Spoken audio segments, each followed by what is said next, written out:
And this is the appointed time, and we have our quorum meeting to order. This morning's session will end at 10:45. The afternoon session will start at 3:15, and it will end at 7 p.m. If necessary, we will extend the meeting by 15 minutes at most. Let me remind members, if there is any direct or indirect pecuniary interest between yourself and the items under discussion, please, under Rule 83A, disclose the nature of the interest. And I also draw members' attention to Rule 84 in relation to voting arrangements with items where you have a direct pecuniary interest. I declare that I am a consultant for the Bank of China. The first item is FCR 2019-20 number 7. This is to seek members' approval of the recommendation of the Establishment Subcommittee made at its meeting on the 22nd. It's about the creation of one permanent post of permanent government engineer D3 and making permanent of one government engineer D2 supernumerary post in the Works branch of the Development Bureau to lead the new Project Strategy and Governance Office for implementing strategic initiatives and enhancing capabilities in cost surveillance and project governance. Members ask for this item to be voted on separately. The administration does not oppose to it. So the creation of these two posts will be voted on separately. In the Establishment Subcommittee, they have spent 26 minutes on the discussion. Last time we have spent 1 hour 36 minutes on this item. To answer members' question, we have with us Mr. Lam Sai-hung, Permanent Secretary for Development, and Mr. John Kwong, Principal Government Engineer of the Development Bureau.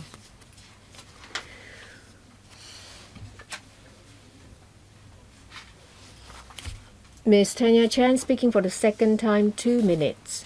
Thank you. I don't know if I've asked the question last time, but I recall that Mr. Lam, the Permanent Secretary, explained that regarding Sha Tin Central Link as well as the Express Rail Link, the new department, that is the Project Strategy and Governance Office, will not be involved. Well, now there is another item on agenda item 3 after the SME financing guarantee scheme. Well, in relation to that item, they won't be engaging in a lot of infrastructural projects, but they will still construct some performing venues in relation to that West Kowloon Cultural District item. Will that the Project Strategy and Governance Office play a role? Well, last time it's said that they would be able to participate early. It may not be a through train service or one-stop service, but with earlier improvement, they will be able to enhance various systems. Say, for example, computerization of the systems. Would that be done? Mr. Lam. The member mentioned about an upcoming project in the WKCD. There are two parts. One part is under the purview of the WKCD, and they involve superstructure. We don't get involved in it. However, regarding infrastructure, say for example, basement,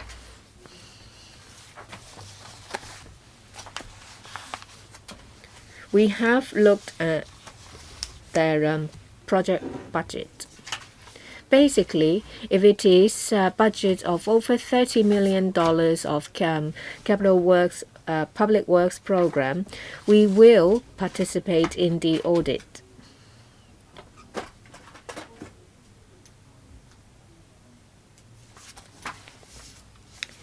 When the new PSGO, Project Strategy and Governance Office, is set up, we actually have an idea about its work. Currently, we can only conduct audit at the late stage of the project. What we have in mind is that we will develop project management or monitoring system. This will enable government departments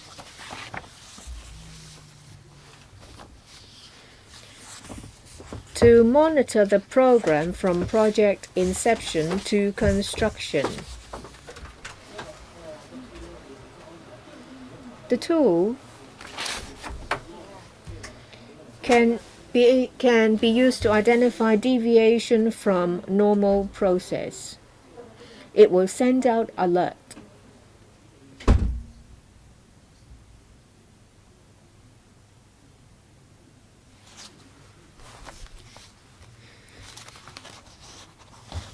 In this way, improvement measures can be put in place earlier to enhance the performance of the project. I am interested in that system. I'm not from that field. It's just that during the Shaolin Central link, we have learned some lessons. Indeed, you cut me off at 12 seconds past. I would like to get more information about the system. I have a basic idea, but I'd like to get more information. I'll wait for my next round. Next is Mr. Ray Chen speaking for the second time, 4 minutes. I would like to follow up on my questions in the first round.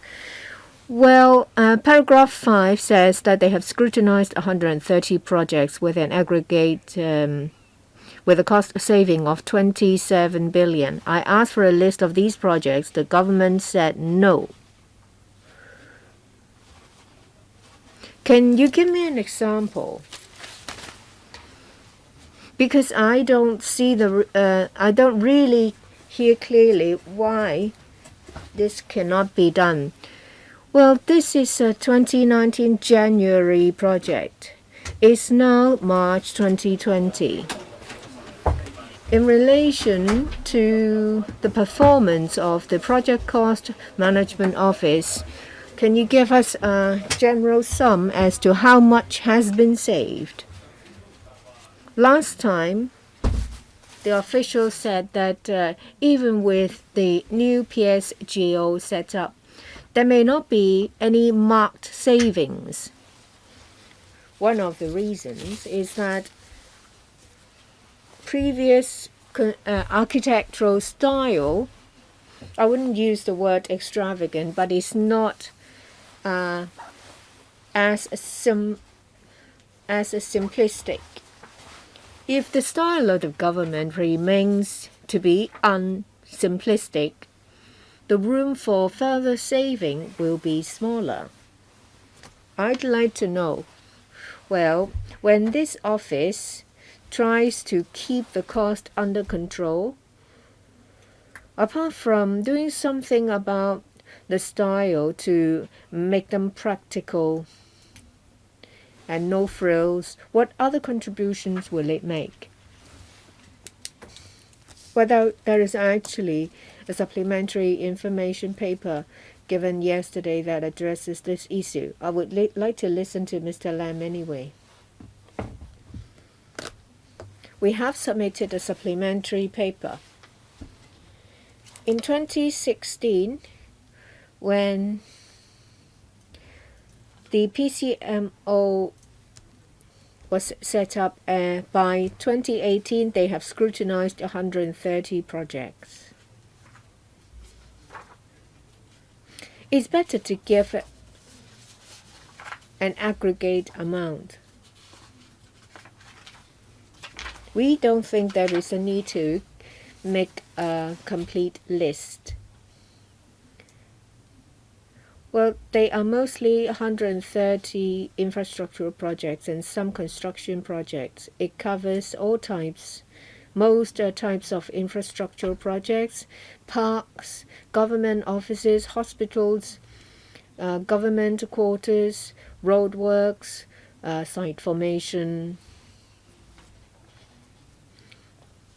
Most of the projects have already started construction. On page 2, we have given information that, from 2016 to 2019, we have scrutinized about 52 projects, and the cost saved is about 8 billion.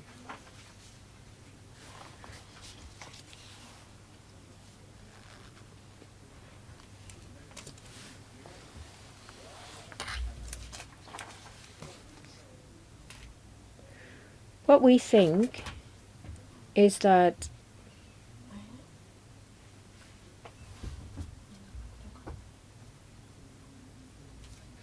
if we think that if the monetary amount is lower, is a good thing.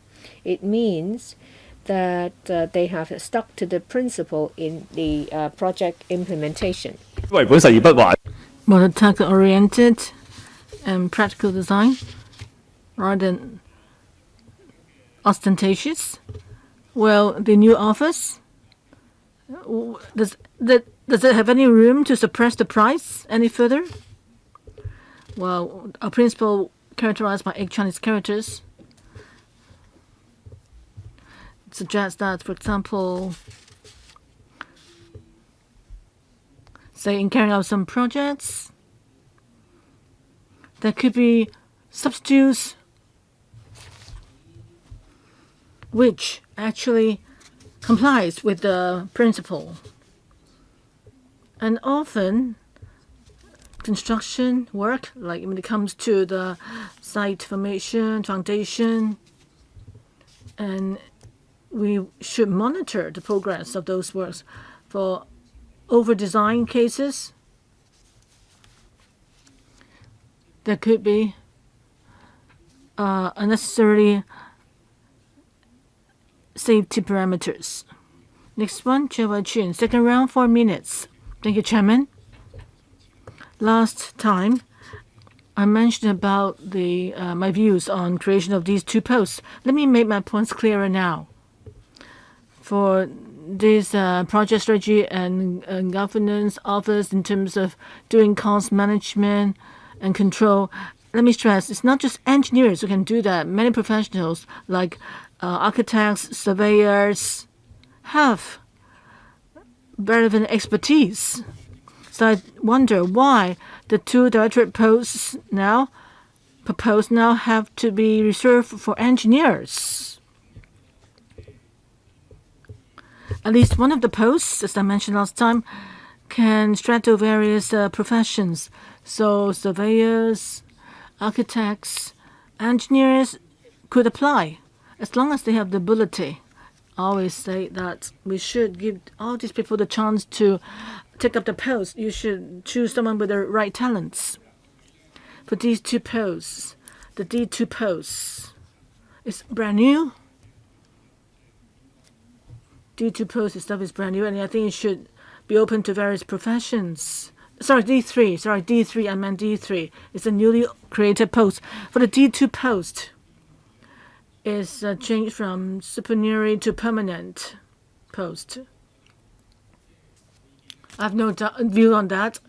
Well, it's supposed to be a post filled up by engineers, and now it's going to be a permanent one. But for the D3 newly created post, I think it should be open to all professions, various professions. I wouldn't support the existing proposal. If we could vote today, I hope to vote and look forward to seeing that the permanent secretary can hear our views.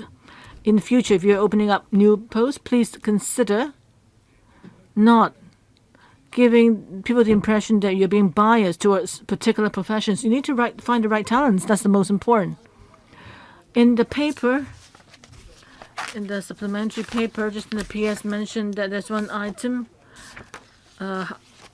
single L, which involves a deep dredging for the build in the basement that add to the construction cost because there could be a lot of rocks underground. And after the meeting, you decide to break down barriers, so you relax the restriction on the height, resulting in the saving of several hundreds of $millions. That's good in controlling the cost. Something good. Ray Chan mentioned about the appearance of buildings. They should look pragmatic and not luxurious. But for every single case, you should look at the technical side as well. So professional input, someone who's familiar with the work itself. Only professionals will be able to identify the core issues so as to enhance the overall functions and save money at the same time.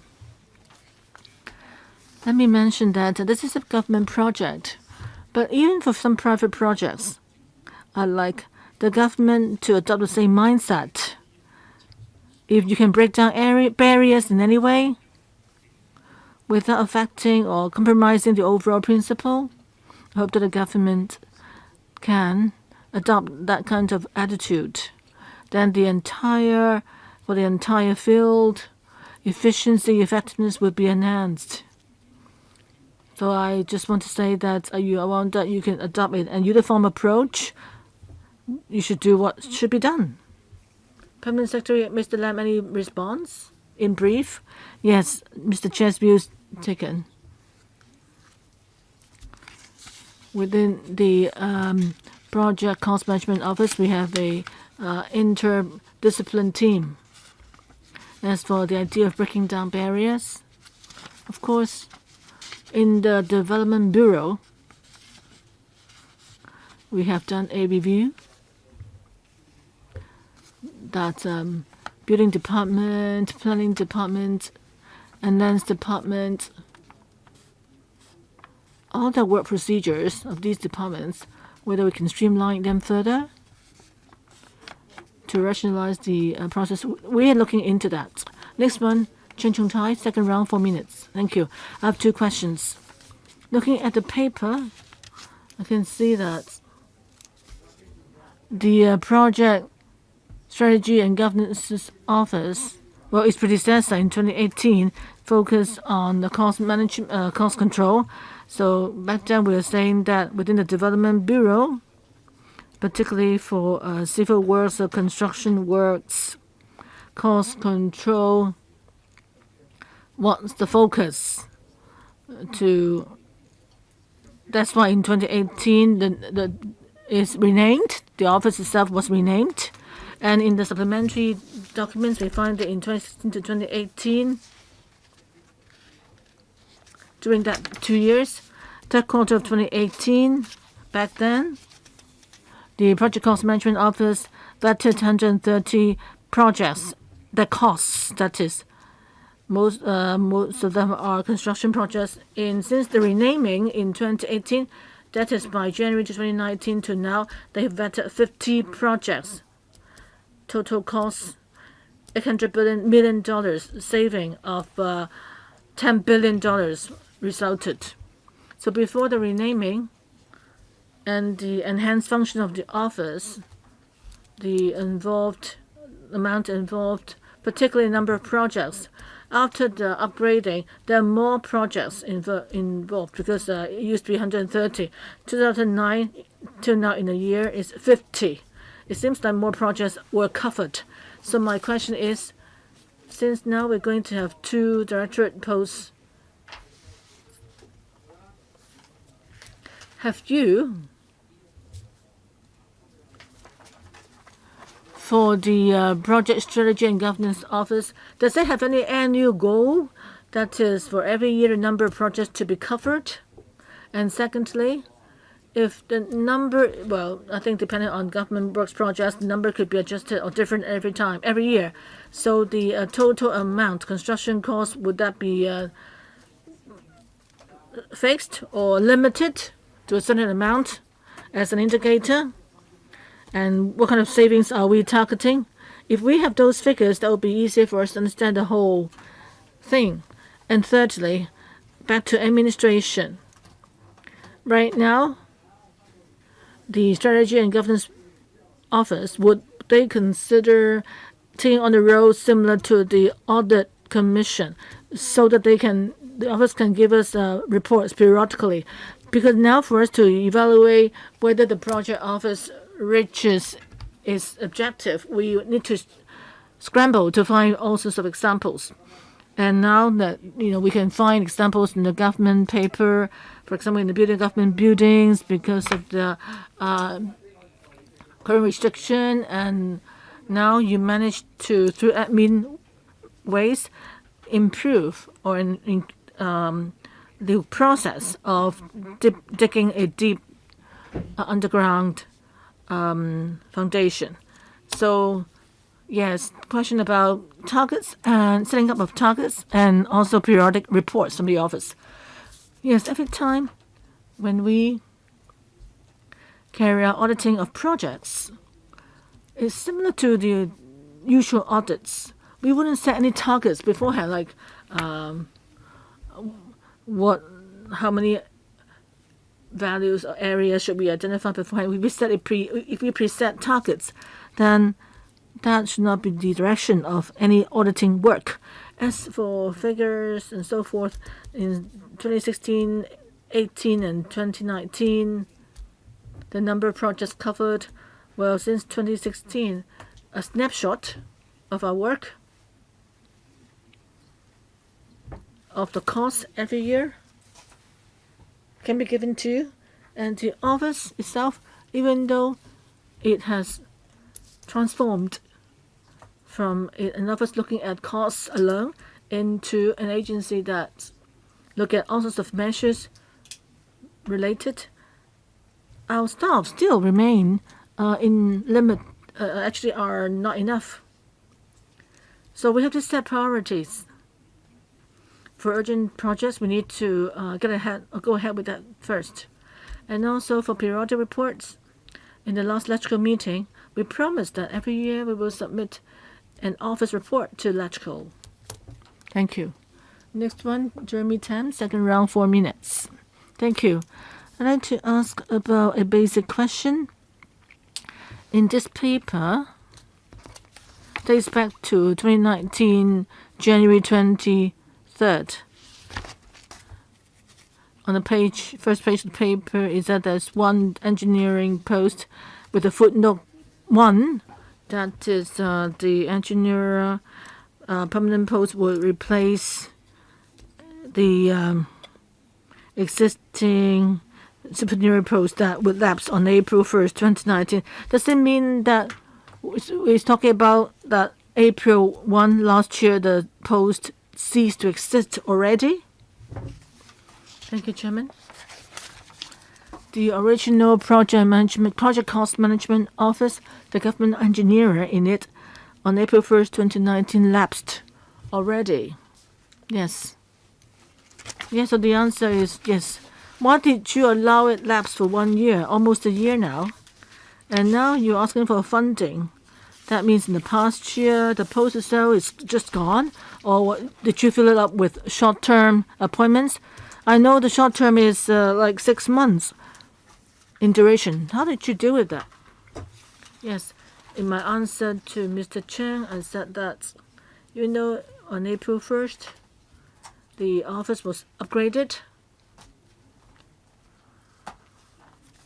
We didn't have the D2 post. So the staff, I myself, actually is also acting as, doing the work involved. Have you opened up any short-term 6-month post to replace the D2 post?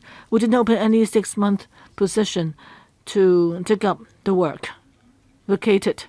So what if the post is so important that is in the past, and yet why is it in the past year there's no such directorate post available in the past year? Please explain. You can see that in 2018 November, we attended the development panel, and 2019 March we went to the ESC. We hope that in the quickest time possible we can get support from the Finance Committee. Yeah, I understand. Okay, my next question is, if that's the case, In the past year, in the office, it operated normally, right? It still helped the government save money. So the D2 post, is it dispensable?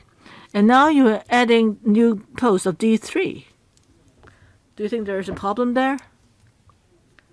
Right now, we are here to set priorities, and we just work on priority projects. So you can see that within our office, measures and approaches, ideas have still not been fully implemented until the two posts are filled. Okay, but I think right from the start, I don't think that the upgrading of an office can really help the whole thing. It showed that in the past year, there was no D2 staff, a directorate staff there, and yet the office operated normally. Now with the creation of D3, that's only for the purpose of letting people get promotion internally.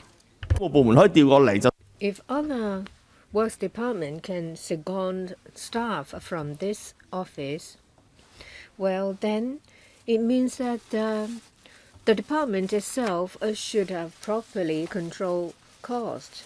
What would happen to the original department after the secondment?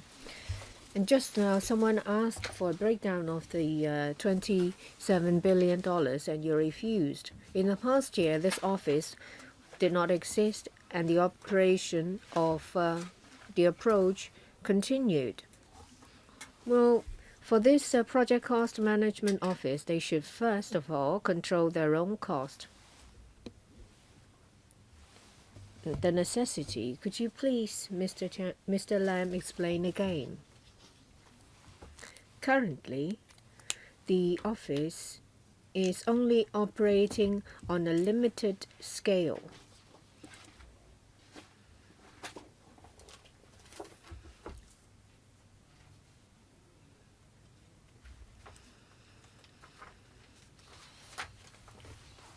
There are a number of measures.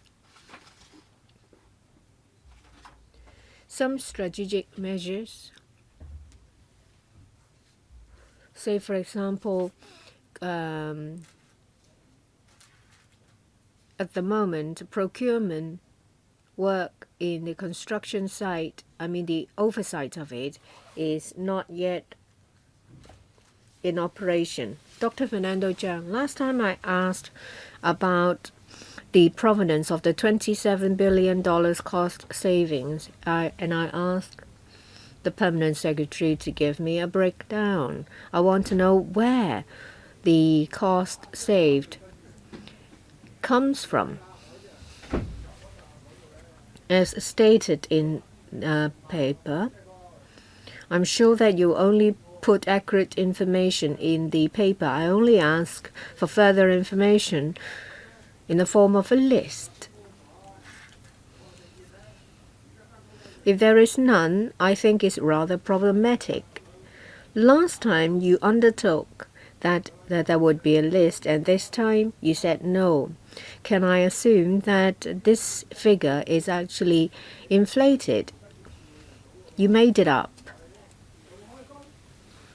Just now a member follow up on this question.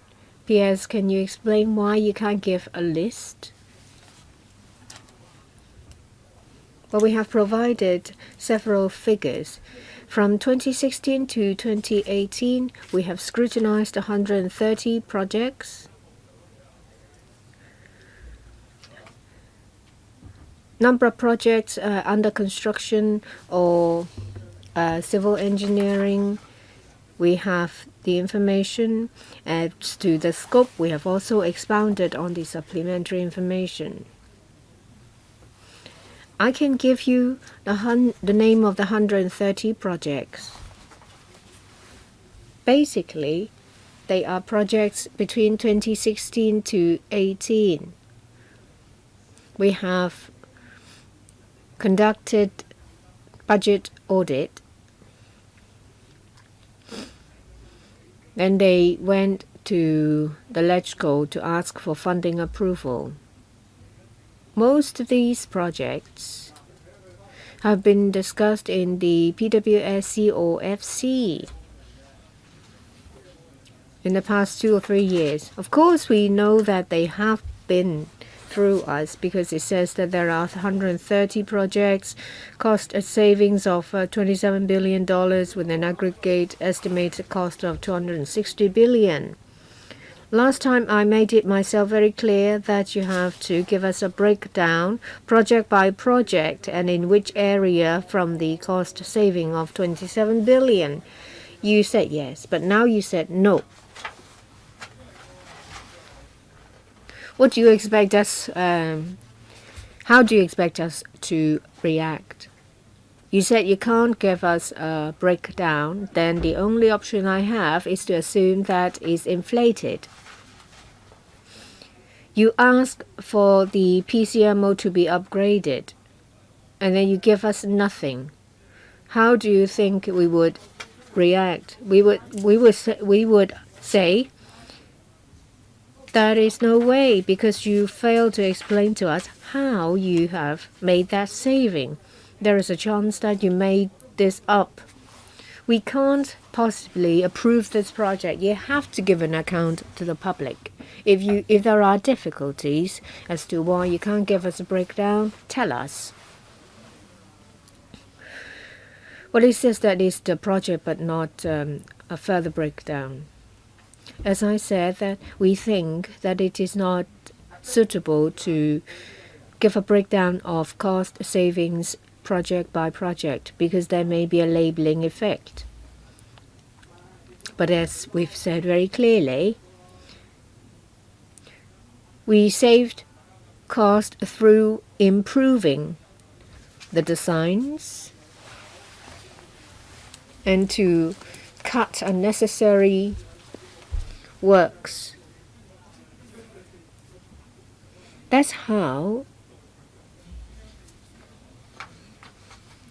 we achieve the savings. Mr. Eddie Chu speaking for the third time, 3 minutes. This PSGO is created to save money. It's like, well, the EPD is set up to increase environmental or green measures. The FEHD is set up to keep streets clean. Of course, that they would be only too happy to tell us how much they have done.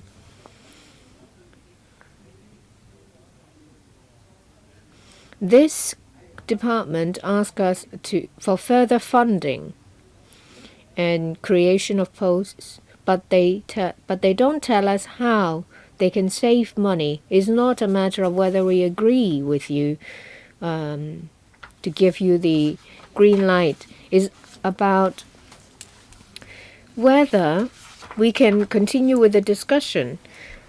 In November 2018, you were asked for a breakdown for the 130 projects with a cost saving of $20 billion. We've been asking for a year and a half. Mr. Lam, what do you take us for? Don't insult the LegCo. I will continue to stay in the queue. Please answer me. We now ask you for a breakdown of the 130 projects with a saving of $27 billion. And from 2019 till now, 50 projects, a saving of $10 billion. Give us a breakdown. Do you do it or not? If not, in my next round, I will move a motion to adjourn. P.S.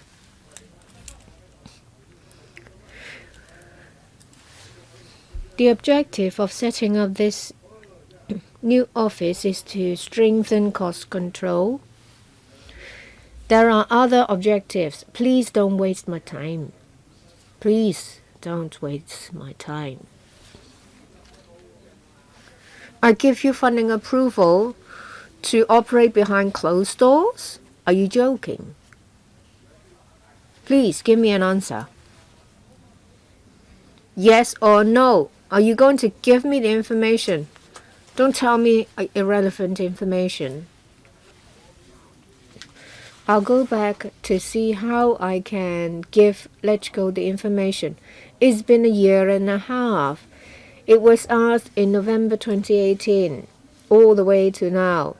What are you going to go back to think about? You should have thought about it.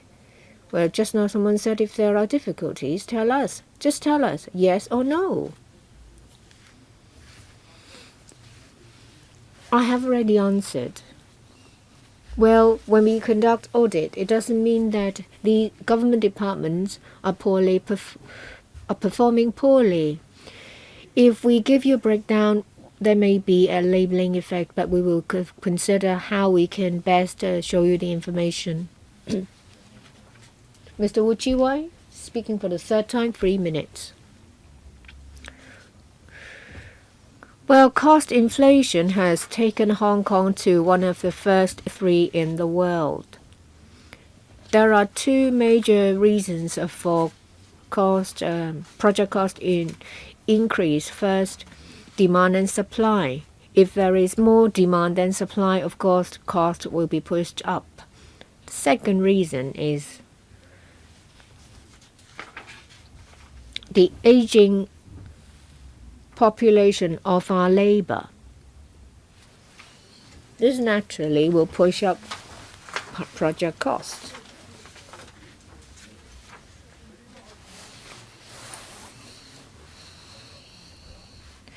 The PSGO should think that they should allow project costs to continue to increase. Well, the project cost in 2016 has increased by 20%, from 250 billion to 300 billion.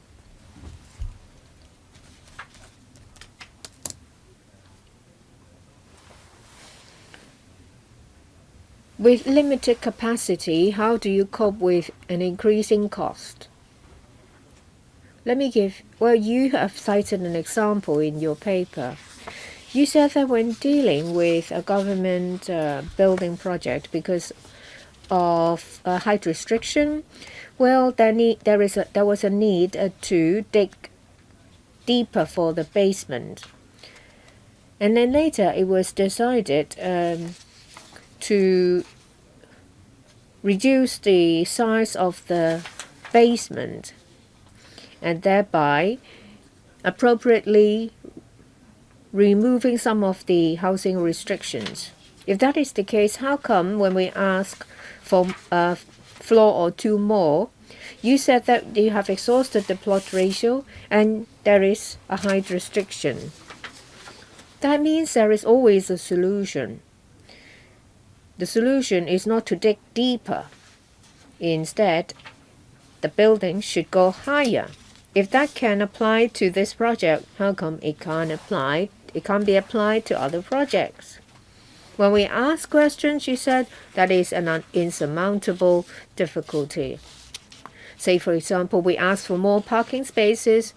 We asked for another floor in the basement, and we had to argue with you just to get a bit more. Members are up in arms because there are some genuine cost reduction solution. Please turn on Mr. Wu's microphone. That means building restrictions can be relaxed.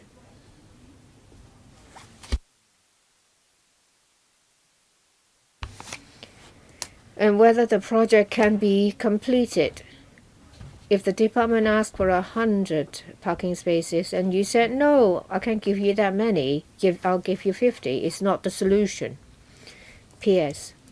There are many factors affecting project cost. Demand and supply is one.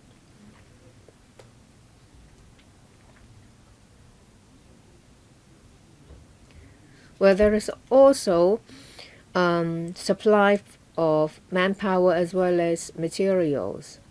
Sometimes there is a demand because there is a demand from society.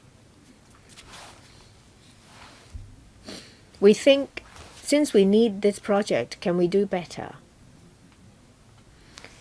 If it is, well, If we abide by the principle of being practical and no extravagance, then it can be better, and this is a principle that we stick to.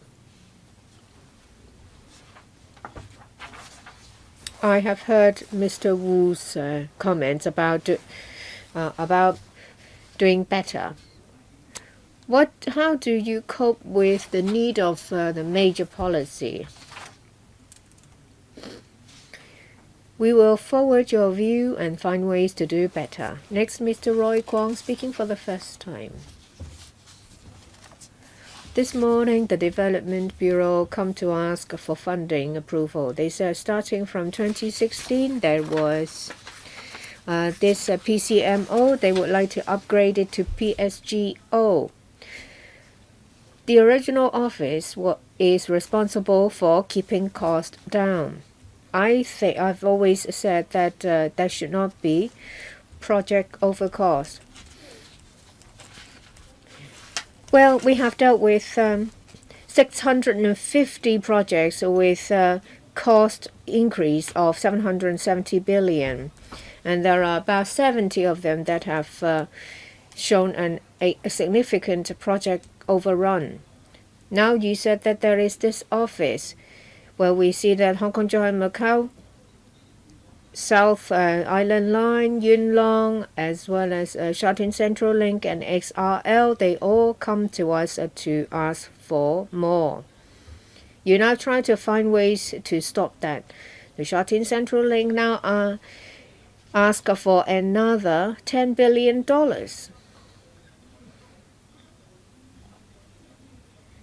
This the term that I see very often, project cost overrun. The cost should be used to help those in need. Elderly people, residents of subdivided flats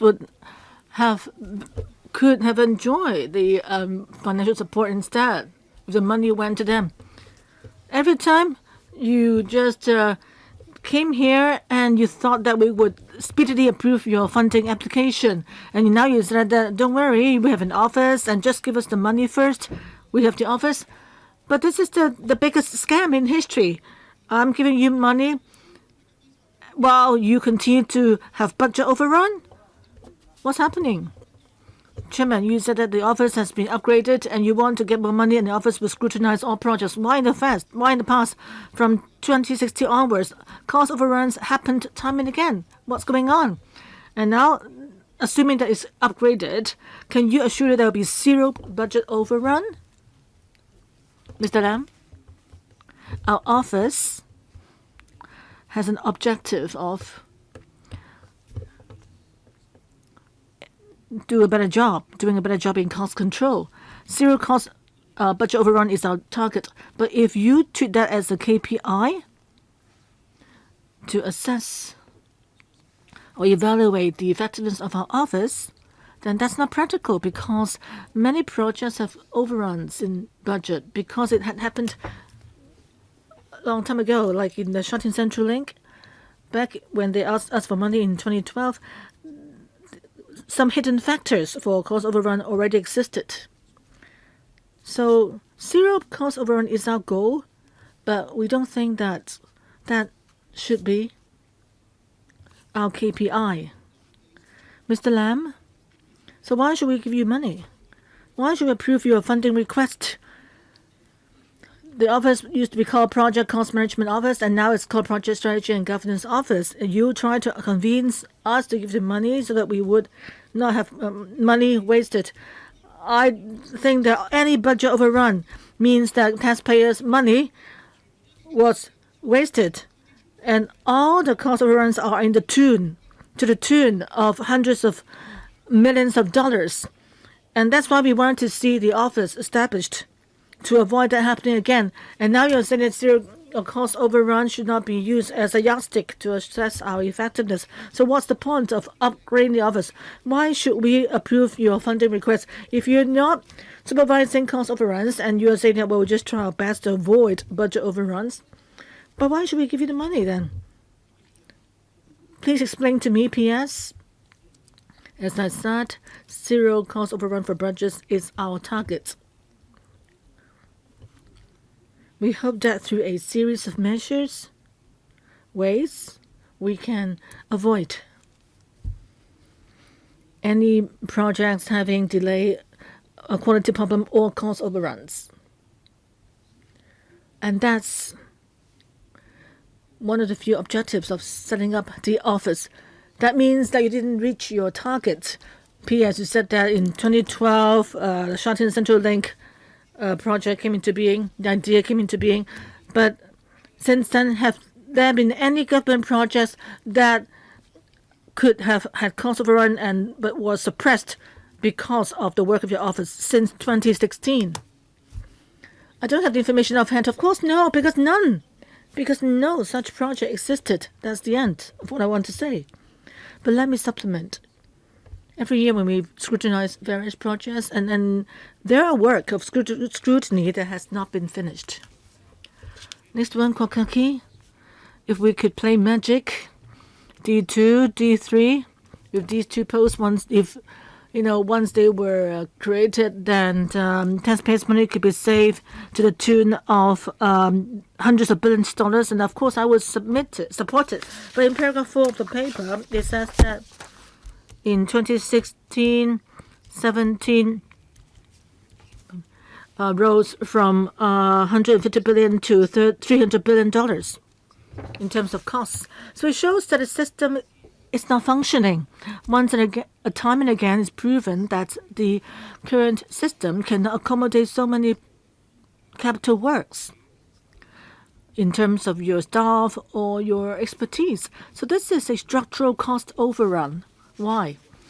Because you're only capable of monitoring, say, projects worth $150 billion, but the government, for some reasons, for capital big elephant projects, or what, high-speed rail link, for example, or Hong Kong-Macau Bridge, or Lintong border crossing, nobody thinks that it's worth spending hundreds of billions of dollars on those projects, or the plan to build a third runway at the airport. So all these projects are there for the sake of spending money. So do you have any magic so that with the creation of the 2 engineering posts, much more money could be saved? If it's a structural problem, could you then tell the chief executive not to support those big elephant projects, or white elephant projects? You're inflating the costs of projects. That could be the main reason. Mr. Lam, you are the PS. I would expect you to tell us some truth. In Hong Kong, people who tell truth like Professor Yuen Kok Yung would be scolded by people, but at least by telling the truth, they act like a human being. So, Mr. Lam, can you tell the CE, the SAR government, not to go for projects that will only lead to cost overruns? Mr. Lam, let me respond. For capital works projects in Hong Kong, every year they're worth about $80 billion every year. And then adding to that private capital works, they come to a sum of $250 billion. That's the figure I have offhand. The office itself is intended so that through strategic measures and by better scrutinizing the costs and by helping improve the capability of our staff to expedite projects, we hope to see that projects can be implemented more smoothly so that there'll be less delays and cost overruns and quality can be better assured. Of course, you all know, right now, in implementing projects is harder than before since the public has certain expectations for capital works projects.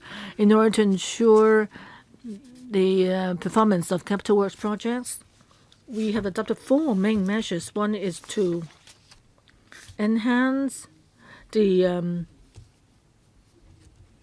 capability of government staff in implementing the projects by giving them more training and setting up the Center for Excellence of Project Leaders. Sorry, Mr. Lam, I've seen your paper. You're just repeating what is in the paper. My question to you is clear. There's a structural problem here. Whether it's the $80 billion or the overall $300 billion worth of projects, I'm saying that the government actually is facing a situation where all the projects are beyond their capability to have proper scrutiny. So building public housing units, hospitals, nobody would object to that.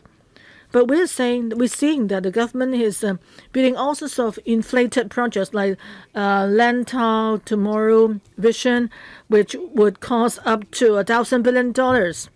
How can you get anyone to scrutinize the White Elephant projects worth up to $1 trillion? I do agree with you, Mr. Kwok. We think that the government is capable of monitoring, implementing projects. But how about projects with cost overrun of 25% to the tune of $60 billion? Well, that's exactly why we hope that through the establishment of the PSGO, government staff ability in implementing public works projects can, they can better control those projects. The two G2 and G3 staff, what magic would they have? Well, the office and the new staff will continue to work with the government, enhance government departments' ability in handling capital works projects. If you have other questions, please press the button again. Next one, Leung Yu Chung, first round, 5 minutes. Thank you, Chairman. Just then, we approved the Hong Shui Kiu project, development project, which supposed to cost $2.3 or $2.3 billion. But later on, they asked for a budget of only $1.8 billion, so a saving of $500 million. We asked the government staff why the reduction. The government didn't give us a clear answer, but the fact remains that for these newly created posts did not exist, and yet we see a suppression of price by $500 million. So I think lots of factors were at play, and yet more competition or the higher than what is due, the original estimate of the cost could be responsible. So you may say that, we are actually doing the project at a loss, but still the most important is the original estimate may have been on the high side. That could be an important factor. And now the new office, its main work, as written in your paper, is there are 4 or 5 rows of it. One of which you said is to enhance the current cost control measures. Our colleagues kept asking you about why in the past there's so many projects that had cost overrun, and yet for capital works projects in terms of planning, better planning and strategy could have saved the money. As Wu Chi-wai said, like the underground basement, if you have the change in height restriction and plot ratio, then money could be saved. Just then, P.S., in your response to our colleagues' questions, you said that as for control of cost overrun, there are a lot of social factors involved. So, and these factors were beyond your ability to change. And you said various government departments need to collaborate to avoid the overruns. So you're saying that enhanced cost control measures, you are talking about measures, but do you have the power? That's the most important. If you don't have the power, measures alone, if nobody adopt them, then what's the result? In your paper, I can't see how the PSGO would have any power. 2 questions here. As for the issue of cost overrun, you kept telling us that there are hidden factors. There are hidden factors involved. That means that stop you from controlling the cost. And secondly, in terms of reducing costs, And that also hinges on the collaboration of government departments. And if the government departments do not collaborate, then how can you save costs? So even if you impose more and more measures or enhance the measures, they remain measures. If people don't follow them, what can you do? And you said that you also want to enhance the ability of implementing projects. But that's nothing to do with reducing cost overruns and lead strategic development to enhance cost effectiveness. That's just an expectation. That doesn't mean that you have the power to see what you want to see done. So, P.S., I want to ask you, how can you, as Kwakaki said, how can you turn things around? How can you say that with the creation of the 2 posts? We can have the confidence that you can control the costs and save taxpayers' money. That's important. If you have measures and no power, what can you do? If departments don't listen to you, what can you do? Can you explain to us? Okay, powers of the office. So, Thank you for the question. Well, we will enhance the cost control initiatives. We would like to develop some tools, some project monitoring systems,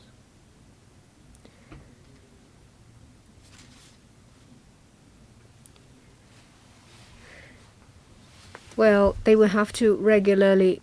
Before I do that, I would like to clarify something. Well, the departments themselves are responsible for taking forward the project. Capital Works Department is responsible for coordination.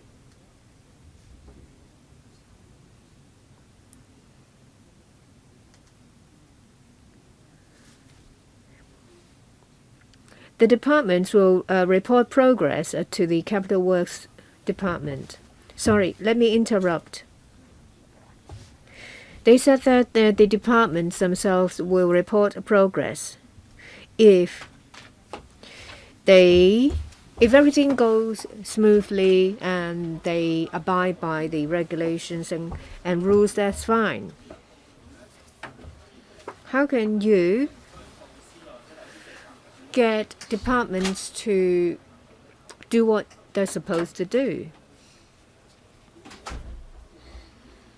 Once every few months, the Works Department will report to us.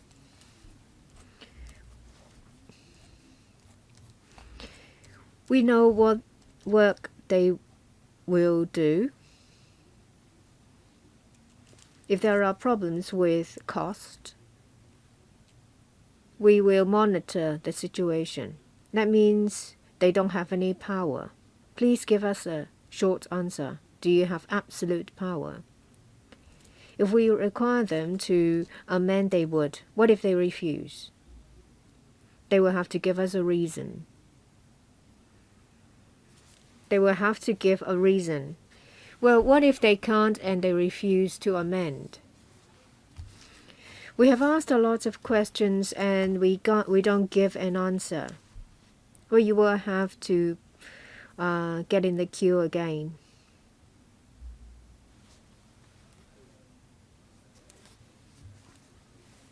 I don't know why it would come to this. Regarding project cost overrun, well, we don't want to see that because it seems to be the norm now. We only find it strange when they can keep to the project cost. Now they want to upgrade the PCMO to PSGO, saying that it will resolve the problem of cost overrun. We're happy to hear that. We want to know how you can save 27 billion in the 130 projects. Just now, the PS gave us a new answer. That he can't give us further information of the 130 projects. not the name of the departments, not the name of the projects, and not which part has saved the money. And he said because of a labeling effect. That woke me up. What do you mean by labeling effect? How come that by giving the names there will be a labeling effect? When I asked you a question, does it mean I'm labeling the development bureau? Well, the labeling effect can be stuck on a person and not a department.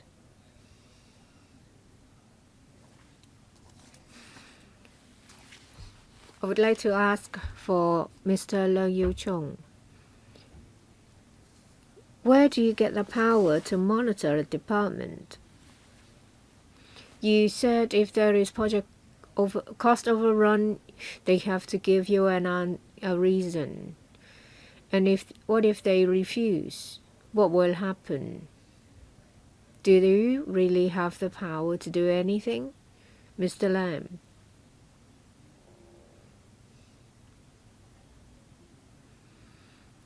As I've said, we will go back to see if we can give you the breakdown.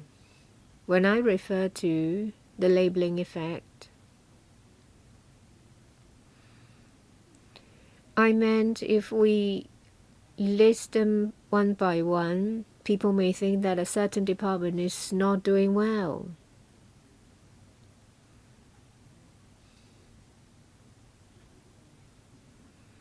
Well, under the works branch, there are a number of offices.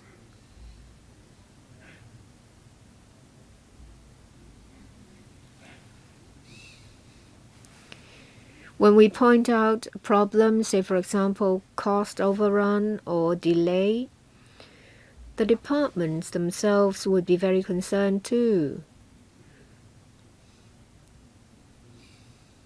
They don't want any problems with their projects.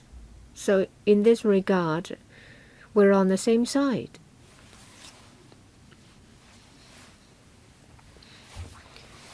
We will talk about how to resolve problems. I don't see why we will end up on different sides in this regard. Well, maybe they should think about how to use the term labeling effect. You can only label a person and not a system and not a government department.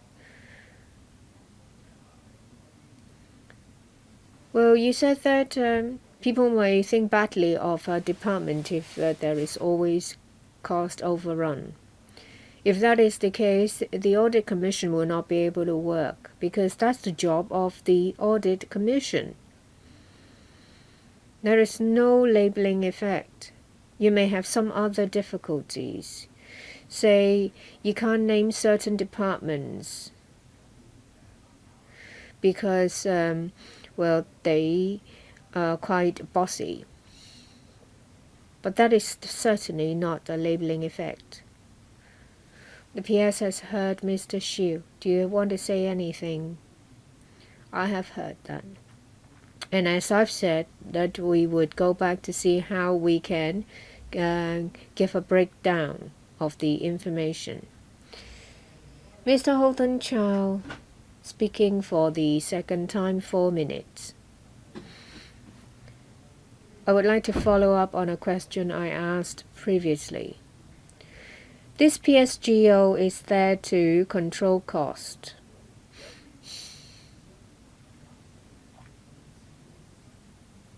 Will you consider giving them a power that is akin to the ombudsman?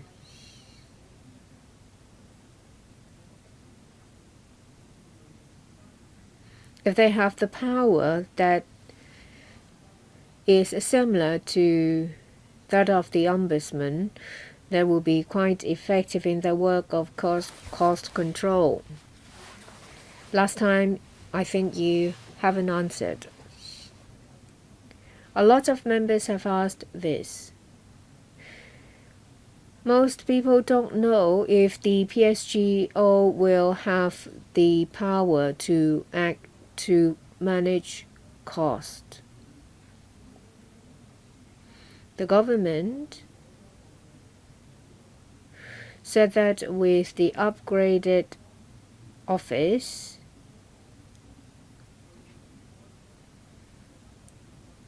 they will be following the projects at every stage.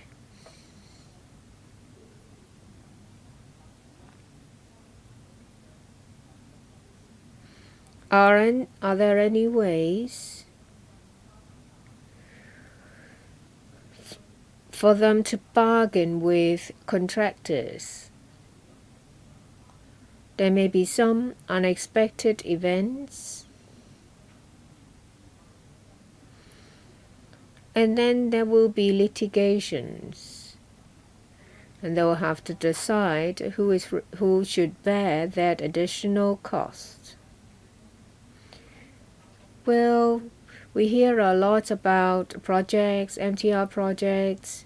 If there is cost overrun, who is to bear the additional cost? Of course, the MTR this year doesn't want that, and it seems that it falls onto the government. So regarding disputes with contractors, will they be given power to require contractors to shoulder their responsibilities? This is the only way to reduce cost. Can you give me some explanations? First question, whether there will be power akin to the Ombudsman. Two, whether they will be able to bargain with contractors. With the establishment of the PSGO, we will develop some tools for Works Department to follow. We have regular meetings to the department in charge to follow the progress. If there are problems, we will follow up with them.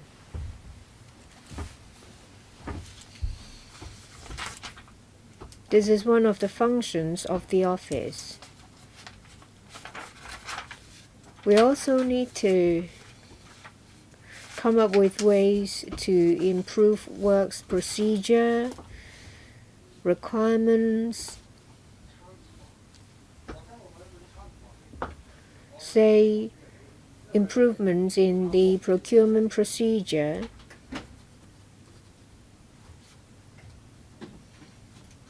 so that we can optimize time and cost.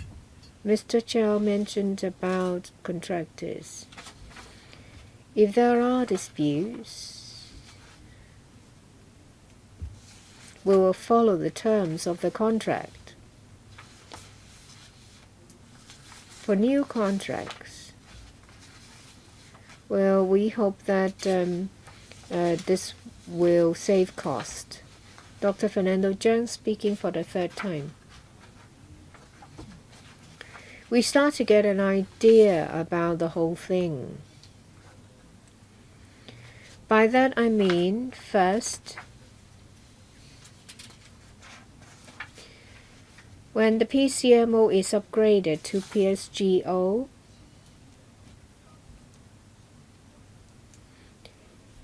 it's really nothing to do with monitoring contractors and to control cost.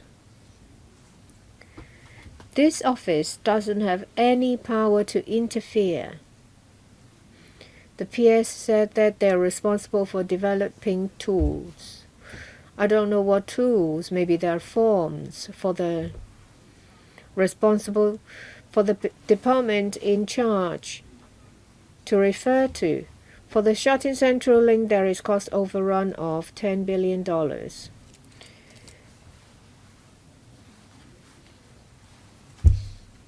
The PSGO has no part to play. If the THB cannot handle it, there will continue to be cost overrun. You said that the PCMO has saved $27 billion. We ask you for a breakdown, you can't, and you say there will be a labeling effect. I think the answer to the question is because departments protect one another. You give them a project to audit, and questions will be asked as to extravagant parts or unnecessary parts, and then they said they've saved 27 billion. If they give us information, it may be the case that, oh well, as Director General of the Civil Aviation Department has built something that is like a private club for himself. He is scared to give the information because it may have a stigma on the whole thing. It's simple as that. But this is public money. Our role is to ask you for information. You now ask for funding to upgrade the office. You said that it will save cost. You will have to show us that whether you have done it in the past and how you did it. If you try to protect other departments by concealing the information and ask us for more money, and if we give it to you, it's irresponsible of us. Please give us a breakdown project by project and tell us where you have saved the money. P.S. You answered 3 times, I know. Well, as I said, I will look at how we can provide you with the information requested. Mr. Jones' concern, I know. Indeed. We're not only developing the tools alone. We, as I said, for government departments, we have regular meetings with them to see the progress of the projects and also whether it's the departments themselves or the office. If there are projects that have any problems, we don't want to see that happening. We share the same goal. There are no conflicts in our goal. Next one, Claudia Mo, second round, 4 minutes. Thank you, Chairman. I'd like to make it clear. Now we have this funding request for us to help you save money. But I need to know what I'm going to get in return, proportionally speaking. I'm giving you money, like give you $100, and that you are saving $1,000 for me, then I had a net gain of $900. That would be good. But now we don't know how much we'll get in return. He said that he cannot disclose the amount. Hong Kong has an open information code, which actually is intended to protect public interests rather than particular individuals or government departments. What you call labeling effect, that's impossible.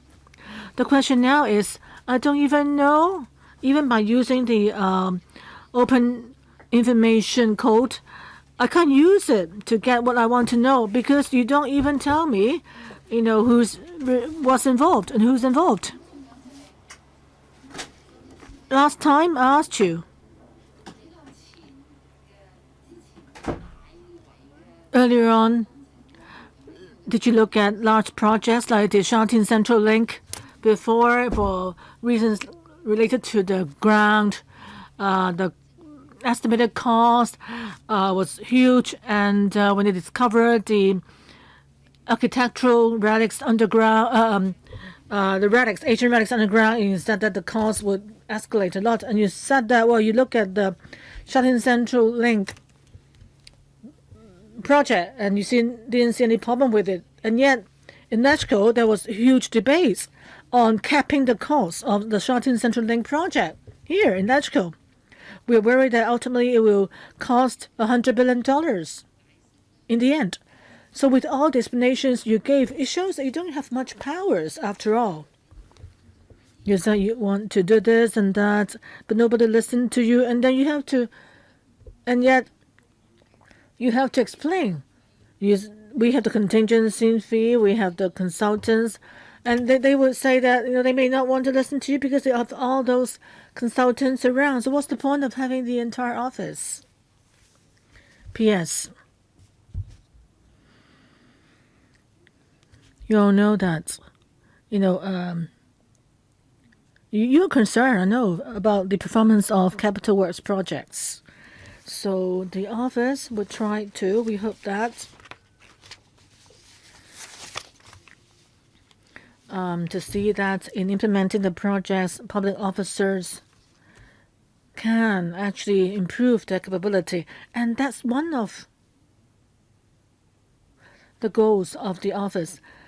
Therefore, we are setting up the Center of Excellence for leaders of projects to enhance our staff's skills, mindset, technology, and to beef up training for them. Sorry for interrupting. Chairman, he is now acknowledging, we did ask him that, and he sort of, well, he didn't give a clear answer, but I think he's sort of, I think he acknowledges that he doesn't have the legal powers. He doesn't have the power to impose any penalty. So what's the point? He does not deny, right, that. So sorry, I definitely have to object to this proposal. P.S. Any response? I don't quite get what you meant. I don't quite get what you said. Powers. This is not DSE. This is not a listening comprehension exam under DSE. But Ms. Mo said she cannot support this proposal because you don't have legal powers. You can only, it's like you can only be a talking shop. Please turn on the mic for Ms. Mo. Well, for a department responsible for afterwards projects, and they've hired consultants, and if they had a bit of cost overrun, and then they need not be worried because they have the contingency fee of about 10% of the overall cost to cope with the additional expenses. So why would they need to listen to you? And you said that, well, we can't do anything if they don't listen to us. That's what you meant, right? Yes. P.S. Any comment?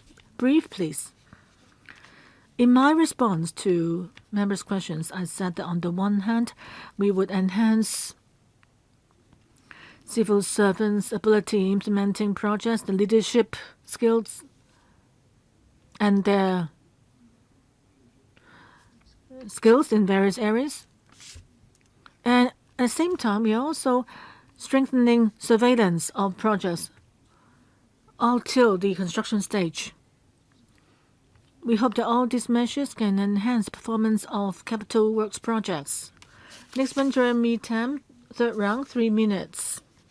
I don't quite see, well, there is a pattern before us, like showing that for us to press if we want to object to the proposal. From beginning till now, I don't see how the office itself, how it operates, and also what its powers. Is it that all projects under Development Bureau or all government projects could be scrutinized by the office? Can you answer me on that, please, first? All public works projects that with a budget of over $30 million. Well, 2 levels here. Talking about budget for projects. Right now, for each public works project, if it costs more than $30 million, we will do an auditing. That is, when would you start auditing? Is it after they receive the tender or when they, before they created a tender? Yes, document. Before they offer the tender document, you would do an estimate on the cost or budgeting. For example, if it costs $130 million, then the office would scrutinize whether the budget or the estimated cost of $130 million is reasonable, and see, for example, whether materials could be some materials could be replaced to save money. Well, that is for public works project, which has an estimate. We will discuss with the department concerned and look at the assumptions and then compare them with our benchmarks and discuss with them the content of the project. And we may propose to them, say, some materials could be replaced by cheaper ones or some designs could be optimized, where are the difficulties, and then our department and the teams involved would have joint discussion. If it so happens that some barriers could be broken, and, well, through our discussion, so we're not talking about vague estimates because the entire project could be optimized. So for the proposals made by your office, if the department does not follow, can that happen? As I said last time, I answered the same question. Actually, we're talking about professional teams here. They may have their own views, but through coordination, discussion, mutual discussion, things have been so far so good. Often our views expressed will be adopted by the department concerned. But of course, the other party may ask us for our justifications. So what's the difference between upgrading and not upgrading the office? No difference, yes, but besides scrutinizing projects, there's also other work that can be implemented with the upgrading of the office. Mr. Tam, please finish. What are you talking about here? What's the difference? With the D3 post creator, what can be done that you were not able to do without the upgrading? Please be more specific. Okay, can you give me some time? We will enhance the cost control. Just then we were talking about scrutiny of a project. That is before a tender document, scrutiny before a tender document was put out. And now we want to monitor the cost, not just at that point alone, but we want to, once an item project is, once it's finalized, I hope that the government can follow some tools and follow our systems to monitor the cost. And then from the beginning to the construction stage, we will ask that if there were to be any major changes, our office can also do some scrutiny and see whether the changes are needed, really. So we hope to extend the cost scrutiny stage right from the beginning till the construction stage. So that's really is what we want to do with cost control. Hopefully through the measures, the monitoring can be enhanced. And also, monitoring is done through all the work done by us and the department concerned, including myself. And indeed, the system now is such that often in the construction field, many changes have happened, like procurement method,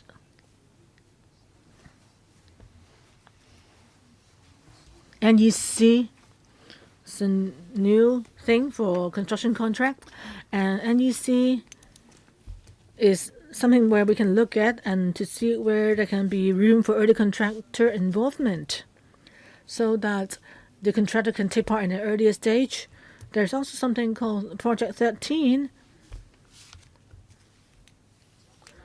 With the establishment of the office, our colleagues will be able to carry out more studies and see how we can, make the entire process of all the work stages smoother and improve the overall performance as well. And also, in the workflow itself, we need to see if there are any new construction models, technology that can be adopted so as to increase the cost effectiveness. And all these are what we can and should do. Another measure of ours is that because the office actually We do hope that our office can have more collaborations, communications with our international counterparts, and see if there are any new modes, methods we can use so as to carry out public works here in a better way. So all these measures and work of our office are intended to optimize the performance of public works projects. PS actually used 2-3 minutes more to answer, but I think all of you are so interested in the work of the office. Therefore, I'll allow him to give you more details, using more time. We've spent almost 3 hours on this item. If you have any ad hoc motion, you can submit them to me. Members who haven't pressed the button to ask questions, please come down soon, because many colleagues have been to the third or second round already. Next one, Alvin Young, third round, 3 minutes. Thank you. Following up on what Jeremy Tam was saying, if, like what the PS said, what he said, is it that you need to have the 2 new posts created and to have permanent posts before what you said, like international exchanges and so forth, early contractor involvement, all that would not be able to be or to happen without the new posts, like early talks with contractors. Is it that you must have the 2 new posts before that can happen, or you need to change the supernumerary to be permanent to give him the authority to do that?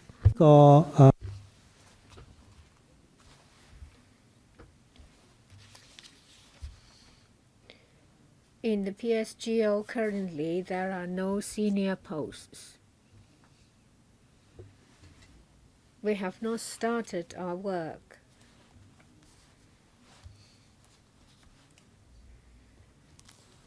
We need people to oversee these strategies and then talk to consultants and relevant organizations to see if we can change our approach to optimize public works programs. We need the posts in order to catch up. This is work over a long term.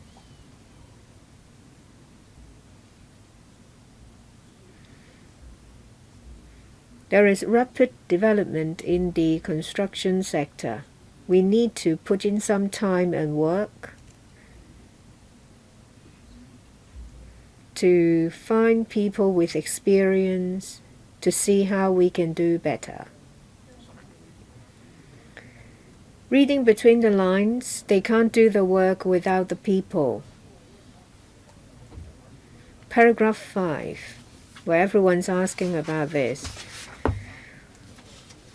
Out of $260 billion they have saved $27 billion, which is remarkable. That means if we have given you the manpower, you could save double of that.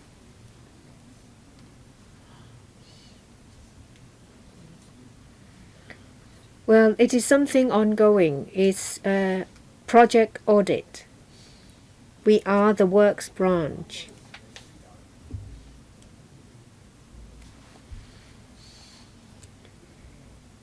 We will look at the workflow to see how we can do better to enhance the performance of public works. Please turn on Mr. Young's microphone. The last sentence. It's the responsibility of the government to make sure that money is well used and there will not be cost overrun. That's their duty anyway. Right, that is. If we have a new idea, if there are new measures,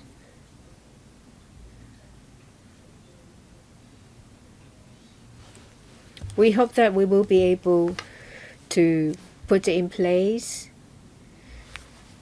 to make sure that the project implementation is smooth. That's our goal.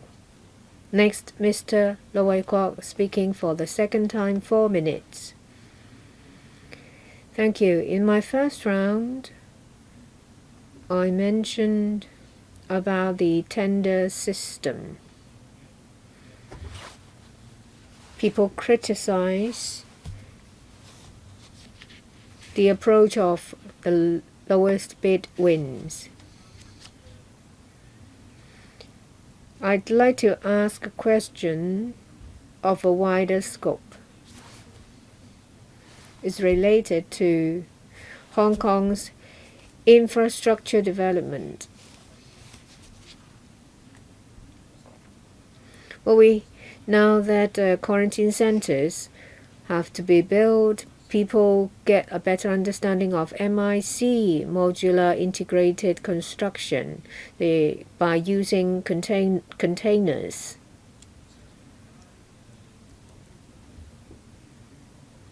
There are lots of work process that are not done in Hong Kong if we have the land.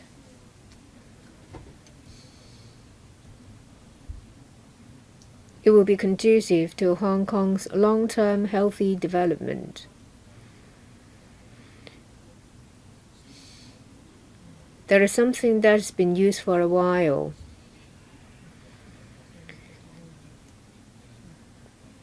People see housing parts that are transported to construction site to build public housing, and when they're delivered, they will be put together like building blocks. These parts are assembled on the mainland because we don't have the land. In the long run, if that can take place in Hong Kong, it will save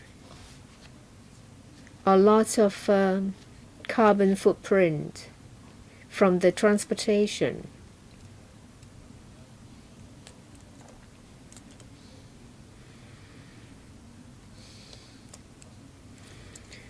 Well, there is a shortage of quarry material in Hong Kong.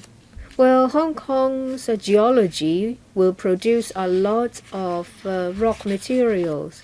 In the past, we have used local materials to construct buildings.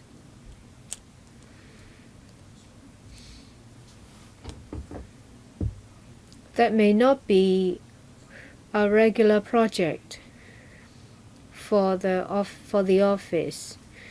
But will there be a long-term policy in the Development Bureau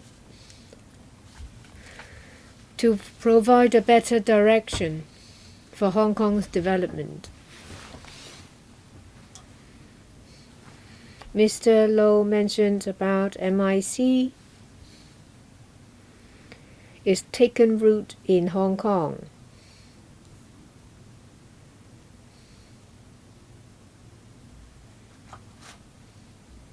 We strongly advocate that.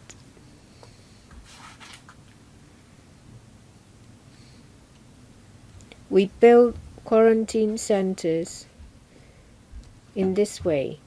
118 of them are in use. Because of cost considerations, contractors may put this kind of assembly on the mainland or other places. We will consider whether we have the favorable condition to keep MIC in Hong Kong. Land is one factor. We'll see if we can find land to do that. But we need to think about it. We need to consider different factors. Next, Mr. Eddie Chu, speaking for the fourth time, 2 minutes. Thank you. I'd like to point out that in 2018 November, the development panel asked for further information of the $27 billion in in 130 projects. We asked for a breakdown. The Development Bureau said that because of the interrelationship of these costs, they will not be able to provide us with a breakdown. Today's answer is the same. That means the Development Bureau has cheated us of 1.5 years. They can't provide a breakdown. It's not because of these interrelated factors, not because they can't tell us labor and material cost. It's the labeling effect. They don't want departments to be seen as poor performers. Dr. Fernando Zheng has pointed it out. Departments are protecting one another. The Development Bureau has cheated us of 1.5 years. Why did they not say it in the first place? Just now, the PS said in an official line to take that they would think about how they may give us the figures. No, I did not ask you whether you could. I asked whether you would. Yes or no. If you said yes, then I would not move a motion to adjourn. Mr. Lam, in 2018, the panel asked us, sorry, it's under 39, I move a motion to adjourn. Now, Mr. Eddie Chu, under Rule 39 of the Finance Committee procedure, adjourn the discussion of FCR 2019-20 number 7. Mr. Eddie Chu, you have 3 minutes to explain. Thank you. People may not know the actual work of the offices, but people are concerned mainly about 3 things. How government officials can be held accountable, whether there is any transparency, how the public or the LegCo can monitor their performance. Surely you will understand. Coming to this project, at the end of 2018, the development panel asked a question. You made yourself out to be doing really well, that you have saved $27 billion. We asked how, and they said it's complicated. Today, the PS said, well, it's not because of anything complicated. It's because of the concern of a labeling effect.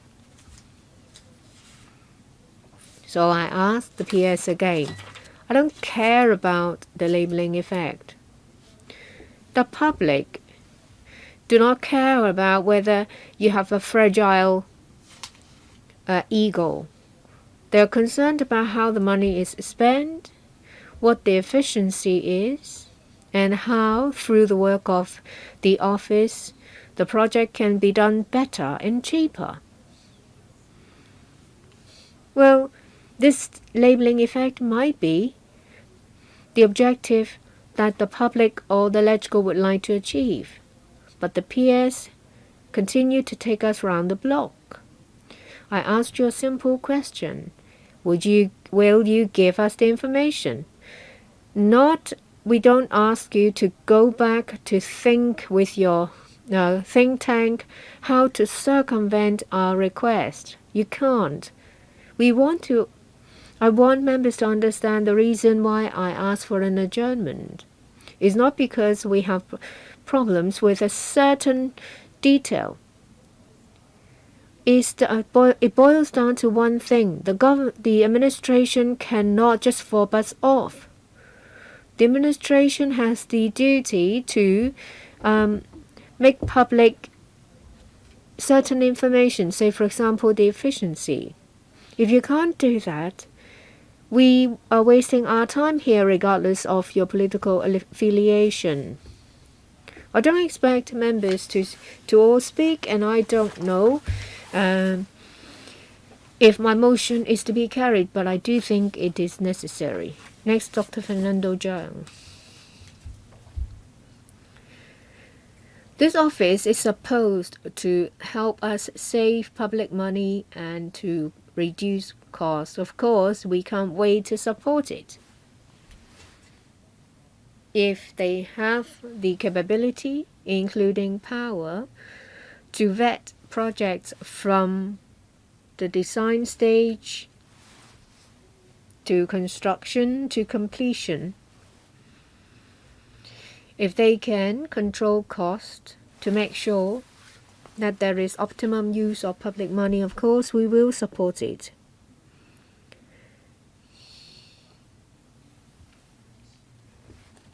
I'm sure that there are similar departments in other countries. Will the Audit Commission review the situations afterwards? This PCMO to be upgraded to PSGO is to control cost beforehand. Is a good thing. There has been a number of projects, large-scale ones. It's not the norm to see cost overrun. They ask for hundreds of millions of dollars or hundreds or tens of billions of dollars. It's a waste. It's not just a waste of money, but the opportunity cost.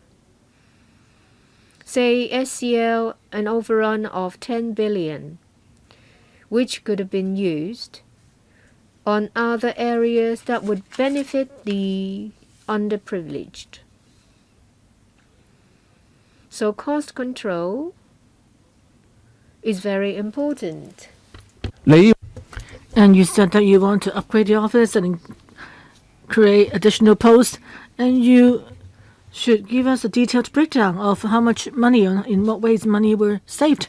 And yet what happens is that there's only collusion here between public and private sectors, and you didn't want to point out which departments came up with unnecessary design with frills,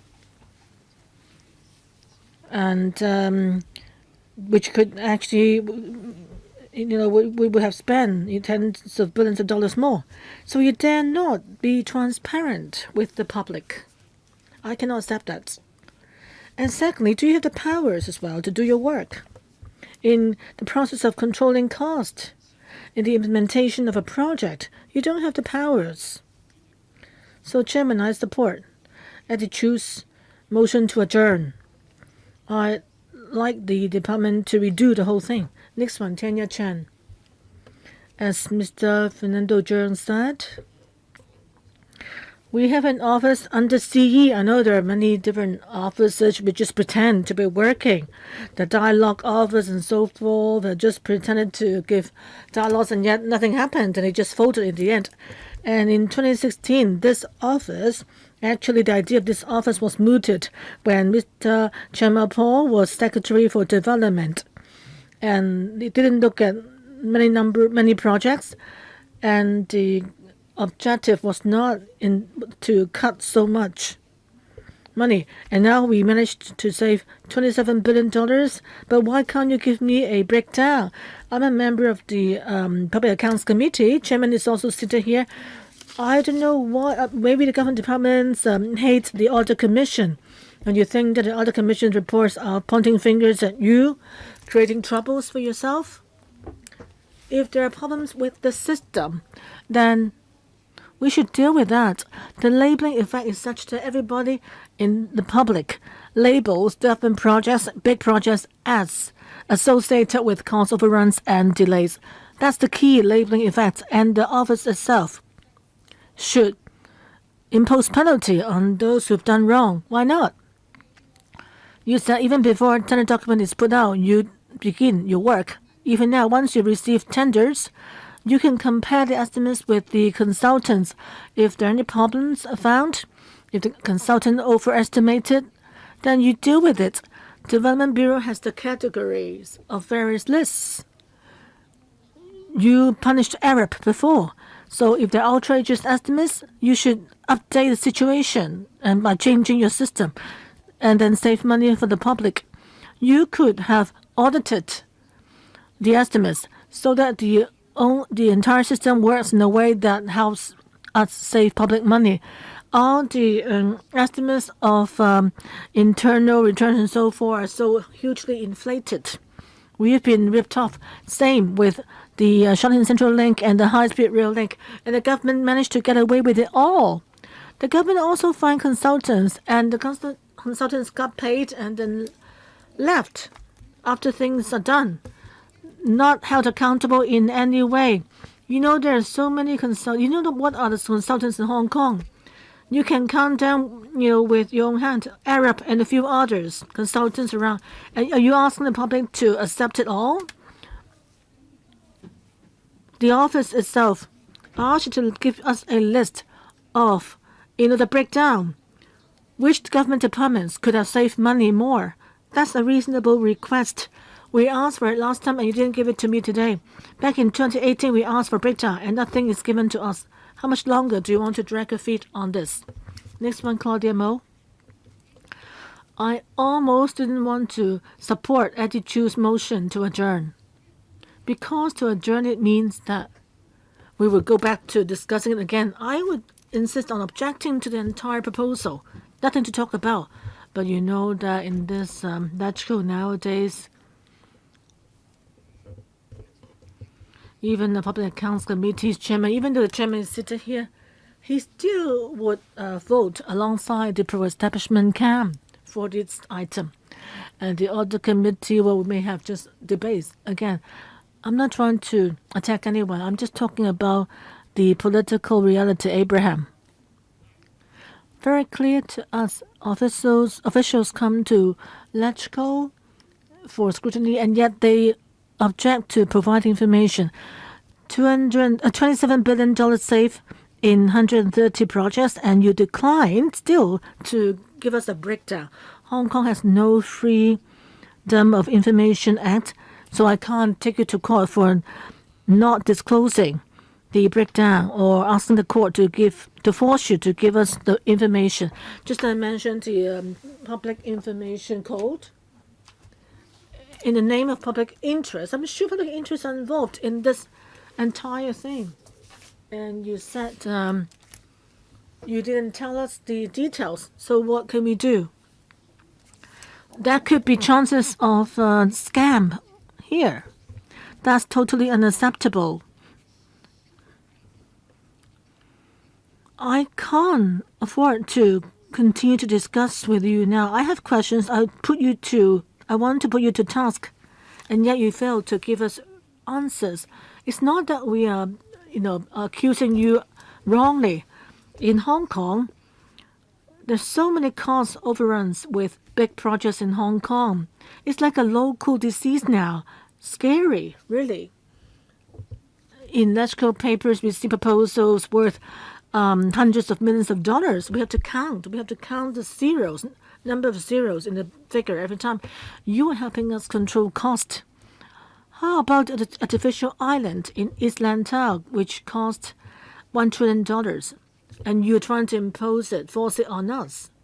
How can we control the cost? It's all Hong Kong people's money. I can't stop forgetting. RTHK, which submitted to you detailed estimates of the quarantine camps in Hong Kong, which cost more than $1 million. Are we talking about building of public housing estates per unit, costing more than $1 million? You are, just not really addressing the issue. Would you want next? Government thought that the cost Control Office is working alongside the principle of no frills and fit for purpose. But, well, if you really live up to this overriding principle, then you would be able to take out any unnecessary expenses. But once you have the policy, the biggest problem, however, is that all these targets, it's doubtful whether they can be reached and whether all government departments will comply with your goal. And if government department has tried to override your principle, then what's happening? What could happen? I'm sure that in the past few days of discussion, PS did not give us a clear answer because we don't know with the new office. What is its ultimate powers? Or is it that the office could only propose ideas, give opinions? If that's the case, then the new office is just adding to the layer of bureaucracy rather than carrying out auditing, scrutinizing work. And secondly, rising costs, as I said, involves the overall policy of the government, including the number of projects, whether the number of projects themselves has gone beyond what the construction sector here can afford. If that's the case, then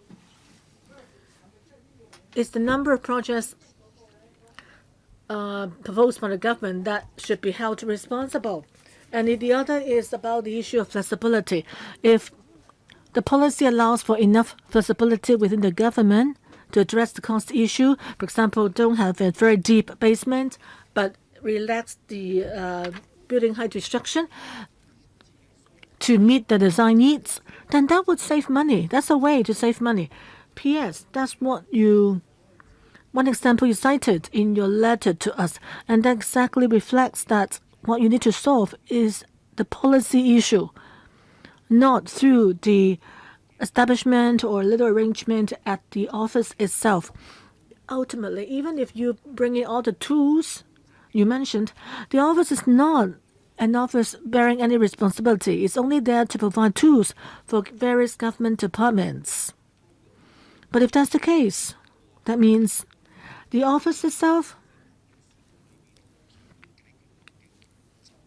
is only providing the pathways, but after some time, after the government sees the need to review its work and to enhance its cost control again, then the office may not need long time posts to be created. Well, we need to hand over this venue to another meeting. After Chen Chung-tai has spoken, we need to adjourn this morning session. Chen Chung-tai?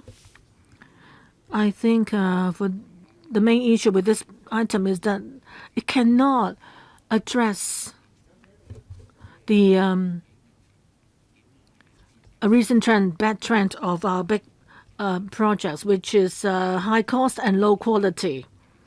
The office should not just consider the huge costs of various projects. Quality-wise, in recent years, we've seen so many projects like the Chang'an-O Velodrome, which cost more than $100 million, and also the Situ Center worth more than $2 billion, Shorten Central Link, High-Speed Rail Link, all these major infrastructures in the past gave us and the world the impression that in the past decade, the 20 years in Hong Kong, since 1997, whatever we build, they are so costly, and yet the quality is so bad. So the cost control or the strategy office, whatever it's called, well, PSGO, it's not just about looking at the cost, but we need to look at the quality, where the office has the powers and the responsibility to help government departments carry out civil engineering projects that can turn around people's impression of the labeling of high cost, low quality. So the PS in this reply is that it said it didn't mind government departments being blamed. But you have to understand that if you are trying to reach the objective, inevitably you need to name departments which have done a poor job, relatively speaking. And you also need to look at the impression or the label attached to the entire construction industry here. High cost, low quality. And we've been pressed to pay a lot of money for those projects. For some government departments, don't you think that they should be labeled for the poor work done? So back to my first question. When you are trying to increase your establishment, you're starving. If the system, the outsourcing system, are not improved, no matter I give you any more staff, you still have no power to intervene in the case of Shatin Central Link. Issues that arise from those projects. So, Chairman, I understand why the pro-democracy camp are so angry with the item put before us, because there are difficulties here, particularly with the lack of power of the office. So can you change the situation? You think you can change the situation to overturn the situation of high cost, low quality in Hong Kong? Well, I think the motion to discuss the adjournment, we would discuss it in the afternoon. That's it for the morning session. See you in the afternoon.